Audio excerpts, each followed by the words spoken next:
të flasim tani në fakt për dhunën psikologjike, e cila është një formë abuzimi që shpesh nuk identifikohet lehtë, por që ka një ndikim të drejtë për drejtë në mirëqenien mendore dhe emocionale të individit. Si trajtohet kjo çështje nga ligji në Shqipëri? Cilat janë mekanizmat e mbrojtjes dhe sa e mundur është që këto raste të provohen në praktik?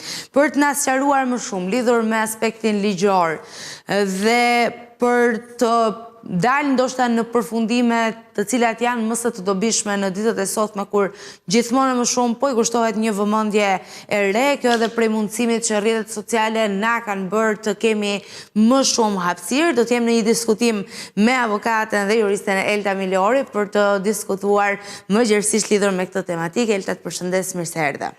Mirëmëngjes, faleminderit për ftesën. Është në fakt një nga ato tema që shpeshherë jenë më dyshe si ti trajtosh, sepse janë vërtet delikate, dhe dhuna psikologjike shpeshherë është keq interpretuar, shpeshherë është neglizhuar, nuk ka marrë trajtim ligjor në pjesën më të madhe të rasteve, kjo sepse vetë individi siç krijon një lloj vetë censurimi dhe pse mund të ketë pasoja realisht të mëdha që vinë si pasojë e kësaj dhune psikologjike. Kështu që në këtë pikë, ajo çfarë ndjej që është e nevojshme të bëhet, është që së pari të kemi një përkufizim ligjor mbi dhunën psikologjike dhe cilat janë format që në praktik ligji i njeh dhe i konsideron dhunë psikologjike.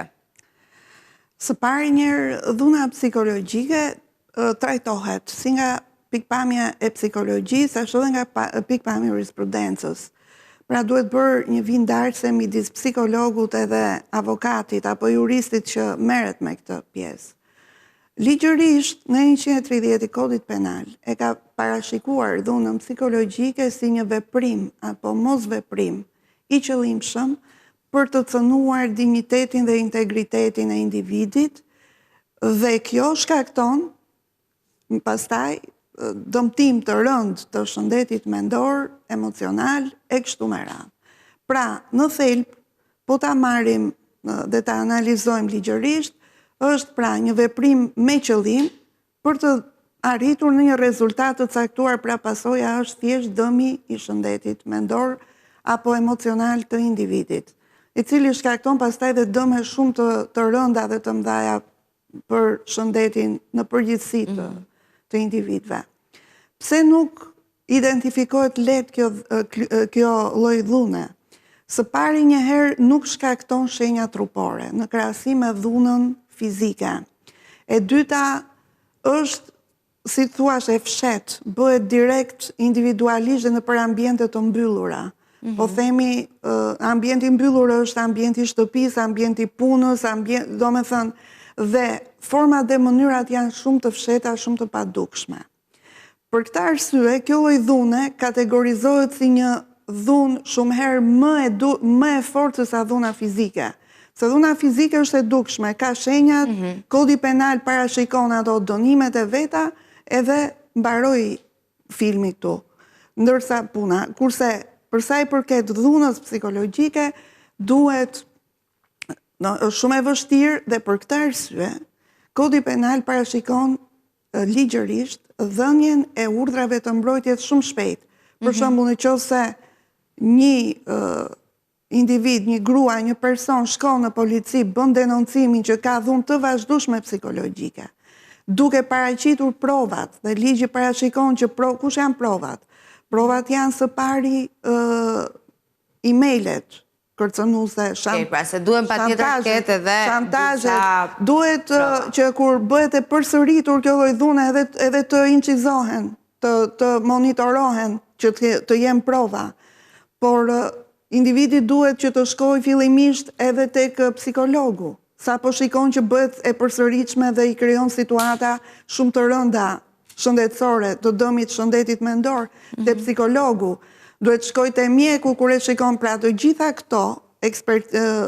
këto lloj provash duhet paraqiten. Dhe të bëhet një denoncim në polici, policia kalon gjykatës, gjykata menjëherë i jep urdhrin e mbrojtjes. Pra, që parashikon urdhri i mbrojtjes. Urdhri i mbrojtjes parashikon largimin nga banesa në rastet kur kemi të bëjmë me dhunë psikologjike në familje, të atij që shkakton dhunën. Por rëndom shikojmë që kjo dhunë psikologjike se neve kemi fokusuar çështjen tek fëmijët dhe tek gratë, të cilat janë pjesa më e pambrojtur, më e dobët dhe për shumë arsye gjithë opinioni është përkushtuar këtu. Por dhuna psikologjike është e shtrirë shumë gjërë edhe në për ambientet tjera, për shembull edhe në ambientet e punës. Dhe burrat mund t'jenë dhunuar psikologjikisht në gratë. Patjetër, është mbase fizikisht për vetë natyrën e fizionomisë së femrës mund të kemi një rast se jemi fokusuar këtu, por dhuna psikologjike duhet trajtuar shumë gjërë, sepse është një element që po dëmton shumë shëndetin mendor të popullsisë. Dhe unë mora për shembull ambientet e punës, krijohen ambiente toksike të tilla, të cilat bëjnë që individ të caktuar nëpërmjet shantazheve, kërcënimeve, bullizimeve, ostrocizmit që e veçojnë pjesës sociale, apo duke parë një personazh i cili është më i pambrojtur, më i ndjeshëm, ka problematika të caktuara, krijohen situata të tilla që i krijohen për ta dëmtuar që i shkaktojnë dëmtimin shëndetit. Doja në fakt Ilta ta trajtonim edhe ta diskutonim këtë pjesë, se besoj kush na ndjek nga ekrani mund të ketë ndoshta interes për ta kuptuar. Po flasim në rastin e punës që thjesht nëse gjendesh në situata abuzuese të cilat në një lloj forme të ulin imazhin tënd, pra siç mund të jenë bullizimi apo denigrimi i imazhit tënd në çfarëdo lloj forme, por do doja të trajtonim pak edhe këtë aspektin tjetër. Pra, nëse një person i cili prej mbi ngarkesës, prej orëve shtesë, prej detyrave dhe përgjegjësive shumë të mëdha, mund të jetë duke u përballur me probleme të shëndetit emocional apo mendor të tilla si problematika të ankthit, të depresionit ndoshta, a i lind ligjërisht e drejta të kërkoj dëmshpërblim nga punëdhënësi i tij?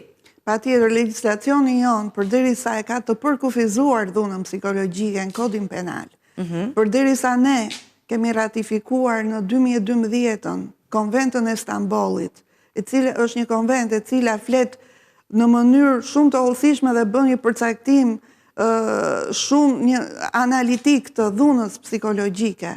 Dhe përderisa legjislacioni shqiptar parashikon edhe mekanizmat mbrojtës ndaj kësaj dhune, patjetër që lindë drejta që përderisa përkufizohet njësoj si dhuna fizike, dhe është akoma thash edhe më e fortë se dhuna fizike, sepse mekanizmat ligjore janë shumë më të shpejtë se sa dënimi penal që mund t'i jepet një personi ka pasur dhunë fizike. Sigurisht që dëmet do të jenë, kjo gjë shikohet edhe duke paguar dhe dëmet caktuara që i shkaktohen individit përsa i përket shëndetit mendor, integritetit, sepse dëmtohet integriteti i individit, dëmtohet shëndeti mendor, shëndeti emocional, pra ka një sër dëmtimesh që i bëhet në tërësi një individi, dëmtimet cilat në fundit pasaj mund të shkaktojnë dhe dëmtimet fizike të shëndetit të tij. Pra, është një dhunë e cila pavarësisht se ne sot nuk i japim rëndësinë e caktuar apo e kemi shumë të vështirë që ta evidentojmë, për arsye sepse vetë individët nuk e denoncojnë këtë dhunë. Pra, individi duhet ta denoncojë nëse bëhet një dhunë që ka shantazh, kërcënim, që i krijon varësi psikologjike të dëmshme, që ka ambient toksik, duhet të bëj denoncimet përkatëse në mënyrë që të parandaloj mbrojtjen e shëndetit të tij mendor në radhë parë dhe t'i vihet si thosh një barierë të gjithë atyre personave të cilat e shkaktojnë këtë dhunë. Po kemi një problem të madh që në Shqipëri ende le të themi është një lloj tabuje. Nuk do doja ta përcaktoj tabu. Nuk e kuptojnë. Në radhë parë nuk arrin ta kuptojnë që po dhunohen njerëz, se të thash që është një lloj dhune shumë e fshehtë. Aq më tepër që ne vim nga një shoqëri ku prindi për shembull ka qenë gjithmonë autoritare dhe prindit ka krijuar përshtypjen që e prori yt ka të drejtën të jetë autoritar mbi ty. Patjetër për sa kohë ka të bëjë me profesionalizmin në rregull, por nëse kalon thashet dhunimi, po, përderisa kalon pastaj në pjesën e dëmtimit emocional dhe dëmtimit tënd të integritetit, dinjitetit, profesionalizmit, të gjitha këto janë elementë të cilat Edhe pse ligji brendshëm i joni nuk i parashikon, ne kemi ratifikuar Konventën e Stambollit, e cila e parashikon të gjitha këto element.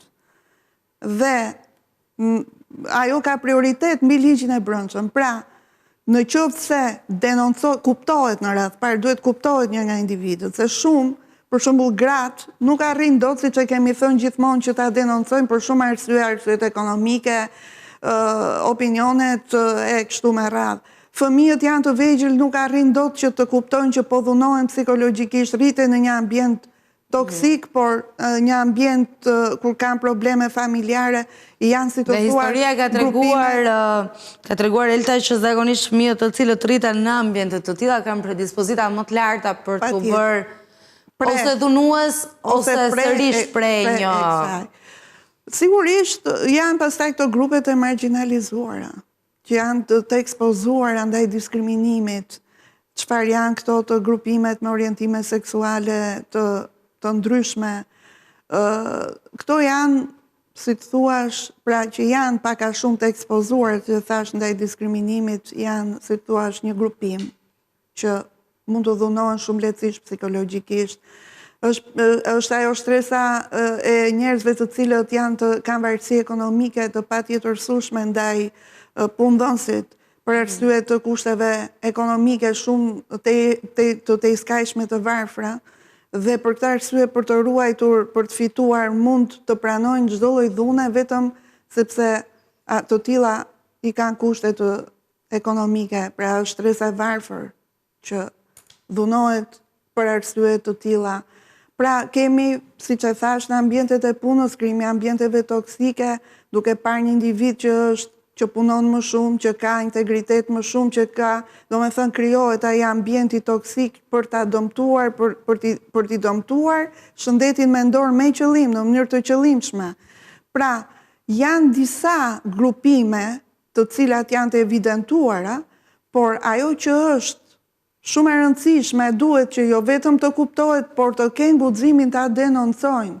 Sepse një lloj denoncimi i vë fresë shëndeti mendor është bërë shumë problematik, sidomos në Shqipëri, të periudhën e fundit. Po të bëjmë një analizë të shëndetit mendor, ne dalim pothuajse 80% me problematika nga më të ndryshmet, të cilat burojnë kryesisht pikërisht nga kjo që po them, nga dhuna psikologjike e kështu me radhë. Prandaj, po që kanë përshtypjen në pjesën më të mirë të rasteve, kjo dhunë psikologjike mbetet e pa identifikuar, por shumë gjatë. Po. Edhe sepse lidhet kjo me mentalitetin tonë dhe ne kemi shumë vështirë ta pranojmë që nuk arrim do ta përballojmë psikologjikisht një situatë caktuar. Dhe në këtë rast, mos ndoshta një rol shumë të madh e luan edhe ligji, sepse mbase shumë individ, sikur se mund t'janë gratë, po përmendu në këtë rast, ishan se janë shpeshherë të diskutuar e lidhur me raste të tilla, nuk e gjejnë të plot edhe mbrojtjen ligjore që u takon në raste të tilla. Në rast të parë një gratë duhet të ndërgjegjësohen që këtë lloj dhune, sepse gratë denoncojnë vetëm dhunën fizike. Kur arrin puna deri që ne i kemi parë edhe i kemi pasi raste, por edhe i shikojmë për ditë. Dhuna psikologjike nuk arrin që jo të identifikohet se e identifikojnë ato, po nuk e denoncojnë si formë dhune. Nuk është problemi se nuk ka mekanizmat ekzistojnë. Se sot, në qoftë se ti shkon te psikologu, në qoftë se shkon te avokati, në qoftë se shkon ke prova të caktuara, ti mund të marrësh mbrojtje, sigurisht mbrojtja ekziston sepse institucionet janë. Po ke gjitha ato shoqata grash që... Okej, shoqatat janë gjë tjetër, pastaj... Ke institucione dhe mekanizma shtetëror. Për shembull shërbimet sociale për fëmijët, për fëmijët e dhunuar. Janë shërbimet e pushtetit lokal në përrethe. Ekzistojnë streza të cilat monitorohen nga shteti për gratë të cilat janë të dhunuara. Pra, ekzistojnë mekanizmat, por mënyra se si reflektohet kjo lloj dhune te këto institucione dhe si prezantohet është problematike. Ndërkohë nga ana tjetër, në rastet kur viktima është fëmijë, si ndërhyn ligje dhe cilat janë institucionet të cilat përfshihen, sepse është situatë akoma edhe më kritike, pa i ulur peshën dhunës psikologjike në tërësi, po kur bëhet fjalë për një fëmijë, kemi përballë një të mitur, situata akoma edhe më e nevojshme që të ketë një impenjim më të madh, le të themi kështu. Tek të miturit ndërhyn policia e shtetit, ndërhyn shërbimi social, ndërhyn psikologët, ndërhyn sociologët, ndërhyn shtëpitë social, këto mekanizmat e strehimit social të fëmijëve, të edukimit. Pra ka një varg, një zinxhir të gjerë institucional që monitorojnë këtë proces dhe marrin në mbrojtje fëmijët. Tash si funksionon kjo është problem tjetër, por që ligji parashikon një mekanizëm goxha të mirë për mbrojtjen e një fëmije që dhunohet psikologjikisht. Por kujt i del si detyrë që ta evidentoj në qoftë se fëmia nuk arrin dot që ta shpreh këtë dhunën? Është mësuesi. Është psikologu i shkollës. Po flasim në rastin kur ky është një fëmijë që dhunohet psikologjikisht nga prindi. Po. Duhet që nga prindi, por edhe në qoftë se dhunohet psikologjikisht edhe nga bashkëmoshatarët, se zakonisht në shtëpi kanë tendencë që ta fshejnë. Po ka dhe dhunë që mësuesët i shkaktojnë fëmijëve, nuk e kuptojnë që po i dhunojnë psikologjikisht, sepse dhe ai dhunuesi nuk e kupton që po e dhunon psikologjikisht individin, duke filluar me fëmijët, po themi. Pra prindi duhet ta kuptoj. Është si thua, është një zinxhir.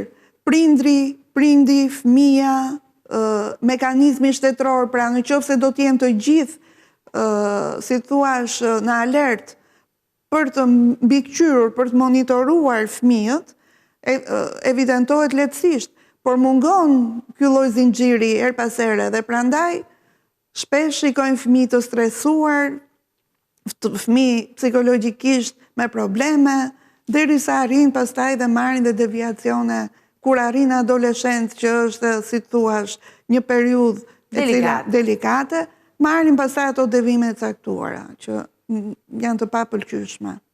Dhe patjetër qëllimi është që t'i mbrojmë, t'i garantojmë një jetë sa më të sigurt. Kështu që në përfundim Elta do doja të na jepi këshillat ligjore jo vetëm për fëmijët, se mbase fëmijët janë pak më prezent në lupën e prindërve, mësuesve, edhe shoqërisë gjerë, dhe këtë e përmendëm edhe më herët, po për çdo që mund të ndihet i dhunuar psikologjikisht, që mund të gjej veten në një moment jo fort mirë, do të flasi kur ka frikë, flasi të zgjedh të hesht prej kësaj arsyeje. Cila do të ishte këshilla jote si avokate në këtë rast? Këshilla ime si juriste do të ishte në rast të parë të bëjnë, të denoncojnë çdo element dhune të përsëritur, se mund të jenë raste sporadike edhe mund të kalojnë. Po në qoftë se është një dhunë e përsëritur, të denoncojnë, marrin me psikologun takime, të marrin prova dhe të bëjnë, ta denoncojnë të lloj dhune, e cila nesër pas nesër percipiton edhe në një dhunë fizike që shkakton probleme shumë të mëdha. Prandaj, të gjithë të zhvishen nga komplekset dhe të denoncojnë kudo që janë, në familje, në punë, në ambiente të ndryshme, dhunën psikologjike, ndërsa për fëmijët duhet që prindi, mësuesi, psikologu dhe gjithë mekanizmat të jenë kujdesshëm dhe t'i monitorojnë me kujdes.